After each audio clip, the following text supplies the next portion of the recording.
अगर आप भी क्लास 11th में हैं और आपने भी ये सोचा है कि सीवीटी की प्रिपरेशन तो 12th की बात है, मैं अभी क्यों सोचूं, ये गलती हर साल लाखों बच्चे करते हैं और बाद में पछताते हैं। वो रोड मैप और वो स्ट्रेटेजी शेयर करने वाला जो आपसे कोई कोचिंग, कोई टीचर नहीं बताता। और अगर आप इस वीडियो के एंड तक रुक जाते हो तो आपको एक ऐसा रोड मैप देके जाऊंगा जिससे आपका 12th का प्रेशर भी एकदम रिलीज हो जाए। तो क्या हालचाल क्लास 11th, मैं उत्कर्ष स्वागत करता हूं आप सभी का हमारे क्लास 11th ह्यूमैनिटीज का प्लेटफॉर्म पे।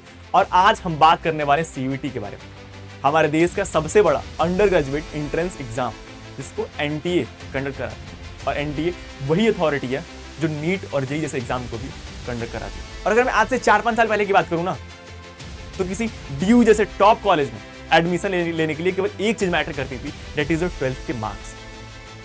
बहुत सारे बच्चों के 0.5-0.25% से भी उनके पसंदीदा कॉलेज और स्ट्रीम रह जाते थे। बहुत सारे बच्चे 97-95% ला के भी डीयू जैसे कॉलेजेस में एडमिशन नहीं ले पाते थे।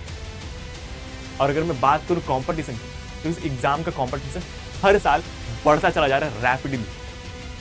करीब हर साल 10 लाख बच्चे इसमें प्रिपेयर होते हैं, 10 लाख बच्चे इस एग्जाम को देते हैं और ये नंबर हर साल बढ़ता चला जा रहा है। आप क्लास 12th में 90% लाते हैं और आपका दोस्त 85%, लेकिन वो सीयूईटी के लिए बहुत बेटर प्रिपेयर करता है और आप सीयूईटी के लिए प्रिपेयर नहीं करते हो। आज वो ड्यू में और आप ड्यू के बाहर हैं। तो ये बहुत मैटर करता है कि आप क्लास 11 से चीजों को इस तरीके से लेके चले कि आपका क्लास 12th की बहुत बर्डन ना हो, और क्लास 12th के बाद जिस कॉलेज में आप एडमिशन लेना चाहते हो उसका entrance exam that is CUET भी बहुत डिफिकल्ट ना हो।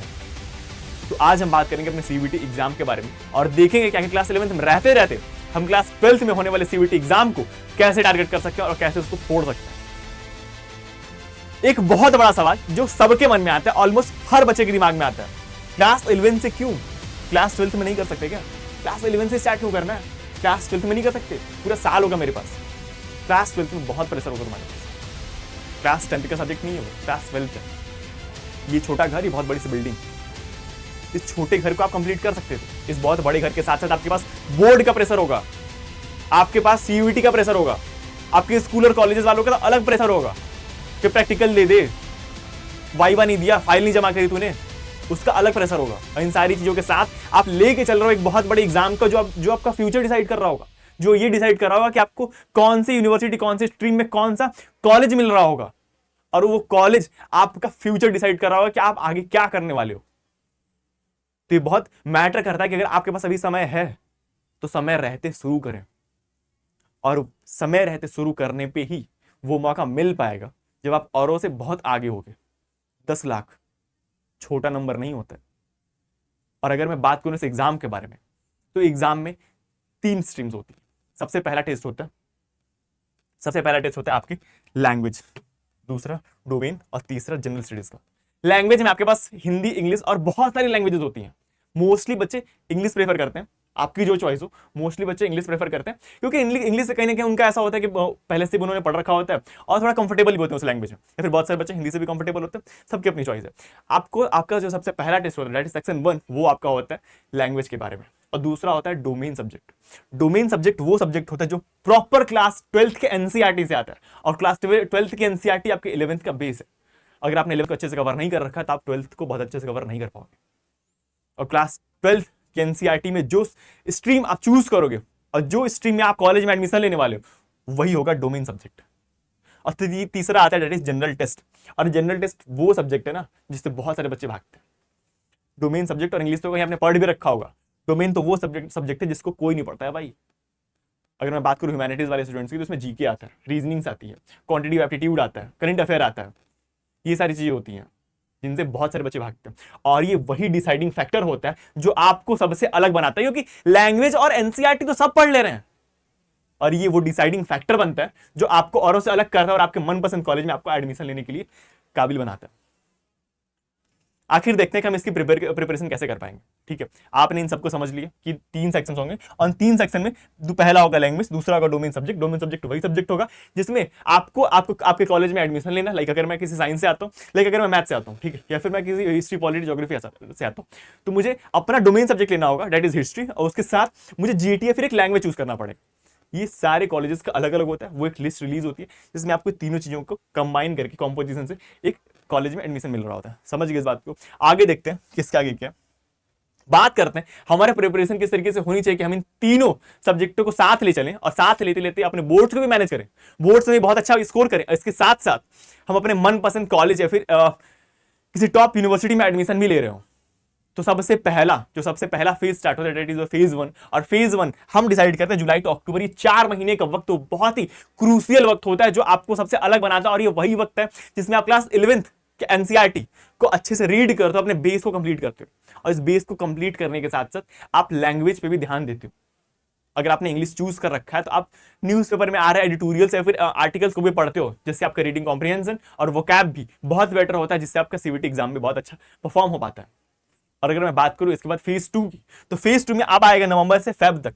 और नवंबर से फेब वो फेज है जो आपको बिल्ड करेगा। आपने बेस तो स्ट्रांग कर लिया, आपने एनसीईआरटी पढ़ रखी है, बेस आपका स्ट्रांग है। अब बिल्डिंग फेज है, अब इस बेस पे घर बनाना है हमें। यहां पे शुरुआत होता है आपके डोमेन सब्जेक्ट्स। अगर मैं हिस्ट्री से हूं तो मैं जो मैंने क्लास 11 में हिस्ट्री पढ़ी है, इससे रिलेटेड एमसीक्यूज, और जो क्लास 12 की हिस्ट्री है उससे रिलेटेड एमसीक्यूज मैं प्रैक्टिस करूंगा। हर हफ्ते मैं टारगेट लूंगा कि अगर 100-150 एमसीक्यूज प्रैक्टिस करूं। उसके साथ साथ मैं अब फोकस करूंगा जीएटी वाले पार्ट पे। और जीएटी वाले पार्ट में जो रीजनिंग या फिर जो जीके वाला या फिर जो करंट अफेयर वाला पार्ट आ रहा होता है, मैं उसको ये टारगेट करूंगा कि मैं हर हफ्ते कुछ करंट अफेयर्स पढ़ूं। और उन करंट अफेयर के साथ साथ जो रीजनिंग वाला पार्ट आ रहा है, जहां पे सिलोगिज्म या फिर अल्फाबेटिकल ऑर्डर्स, जो सारी रीजनिंग वाली चीजें आती हैं जो मेरे डोमेन से अलग है, इन सारी चीजों को पढ़ूंगा। इनको मैं पढ़ के देखूंगा कि इनमें प्रैक्टिस कैसे अच्छी हो सकती है, ताकि जो मेरा एग्जाम होने वाला मेन 12th के बोर्ड के साथ, उस पे मैं बहुत अच्छा परफॉर्म कर पाऊं। तो जब आप फेज 1 से उठ के फेज 2 पे आते हो, फेज 2 को कंप्लीट करने के बाद आप पहुंचते हो फेज 3 पे। तो फेज 3 वो फेज होता है जहां पे आप सारी अपने सराउंडिंग से अलग होते हो। ये फेज 3 वो फेज होता है जहां पे बहुत सारे बच्चों को ये तक पता नहीं होता है कि सीवीटी क्या है, और आप वो बंदे होते हो जिसमें इसकी मास्टरी होती है। और ये वही फैक्टर होता है जो आपको दुनिया से अलग बना देता है। ये वही फैक्टर होता है जो ये बताता है कि आप उस कॉलेज में एडमिशन लेने लायक हो, आप उस स्ट्रीम में एडमिशन लेने लायक हो। और ये फेज 3 वही फेज है जहां पे इंटीग्रेशन होता है, किसका? क्लास 11 से क्लास 12 का। और ये फेज वही फेज होता है जहां पे आप अपने आप को बिल्ड करके एक बहुत अच्छे मकान, एक बहुत स्ट्रॉन्ग बेस के साथ खड़े होते हो। और यहां पे आपको करना होता है अपने डोमेन सब्जेक्ट के साथ प्रैक्टिस, मॉक टेस्ट, और उसके साथ लैंग्वेज और जीईटी वाले पार्ट पे भी ध्यान देना होता है। और ये फेज 3 में आप क्या कर रहे होगे? फेज 3 में आप कर रहे होगे अपने डोमेन सब्जेक्ट में हर हफ्ते एक मॉक टेस्ट, क्योंकि मॉक टेस्ट ही वो पार्ट है जो आपको सबसे अलग बनाएगा। मॉक टेस्ट ही वो जरिया है जिससे आप खुद को इवेल्युएट कर पाओगे और देख पाओगे कि हाँ, मेरे सब्जेक्ट में क्या कमी रह जा रही है। और उसके बाद आता है दूसरा, दैट इज जीएटी वाला पार्ट। इस जीएटी वाले पार्ट में हर हफ्ते ये देख रहे होगे कि आखिर जीएटी वाले पार्ट में मैं लैंग्वेज में कैसा परफॉर्म कर रहा हूं। आप जीएटी वाले पार्ट में देख रहे होगे कि मेरे करंट अफेयर कितने स्ट्रांग है। अब जीएटी वाले पार्ट में ये देख रहे होगे कि आखिर मैं रीजनिंग में कितना स्ट्रांग हूं। इन तीनों चीजों के लिए एक साथ लेने के साथ साथ आप इस चीज पे भी ध्यान दे रहे हो कि जो मैं लैंग्वेज सब्जेक्ट चूज कर रहा हूं, इस लैंग्वेज सब्जेक्ट में मेरा क्या चल रहा है। इस लैंग्वेज सब्जेक्ट में क्या मेरा रीडिंग कॉम्प्रिहेंशन बेस्ट है, क्या मेरा ग्रामेटिकल अंडरस्टैंडिंग ठीक है, क्या मैं वोकैब बहुत अच्छे से बना पाता हूं। इन सारी चीजों को देख के आप इंटीग्रेट कर रहे हो क्लास 11th क्लास 12th के साथ सीवीटी एग्जाम को भी। और यहां पे आपका बेस बहुत ही परफेक्ट हो जाएगा। इसके बाद आपके लिए क्लास 12th भी बहुत इजी हो जाएगी, क्योंकि इसके बारे में आपने पढ़ रखा होगा। और उसके बाद सीवीटी एग्जाम भी बहुत इजी हो जाएगा, क्योंकि इसका बेस हमने पहले ही बना रखा है, जहां पे लोग इसके बारे में जानते तक नहीं थे।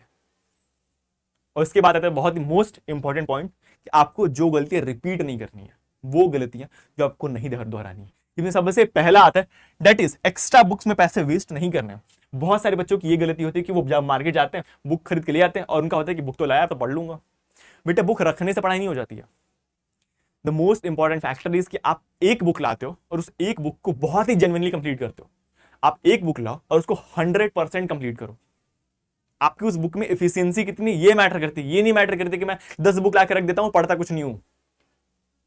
तो आप कम रिसोर्सेज लो और उन कम रिसोर्सेज को बहुत बेटर तरीके से कंप्लीट करो। और that come resources is your NCERT. आप एनसीईआरटी फोकस करो, एनसीईआरटी को बहुत बेटर परफॉर्म करो और बहुत अच्छे से उसको यूटिलाइज करो, बहुत अच्छे से पढ़ो। जो दूसरी सबसे बड़ी गलती आती है, दैट इज जनरल टेस्ट को इग्नोर करना। बहुत सारे बच्चे ये करते हैं कि अब जनरल टेस्ट को इग्नोर कर देते हैं। उनको लगता है कि हाँ, मैंने डोमेन सब्जेक्ट पे पकड़ बना ली है, मैंने लैंग्वेज पे पकड़ बना लिया है, अब मैं जीएटी को छोड़ भी दूं तो कोई फर्क नहीं पड़ता।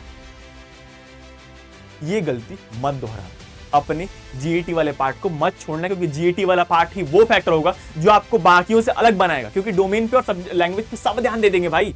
ये डोमेन सब्जेक्ट जिसमें करंट अफेयर, रीजनिंग, पता नहीं क्या क्या आता रहता है, क्वांटिटेटिव एप्टीट्यूड और सारी चीजें आ रही होती हैं, ये वही फैक्टर होगा जो आपको सबसे अलग बनाएगा और आपके मार्क्स इंप्रूव करेगा और इंप्रूव करके आपको वो ड्रीम कॉलेज में एडमिशन दिलाएगा। और तीसरी गलती वो नहीं करनी, मॉक टेस्ट सिर्फ क्लास 12 के लिए छोड़ दें, नहीं, आपको मॉक टेस्ट देने हैं, क्योंकि मॉक टेस्ट बहुत ही बड़ा फैक्टर होता है किसी एग्जाम को क्लियर करने के लिए।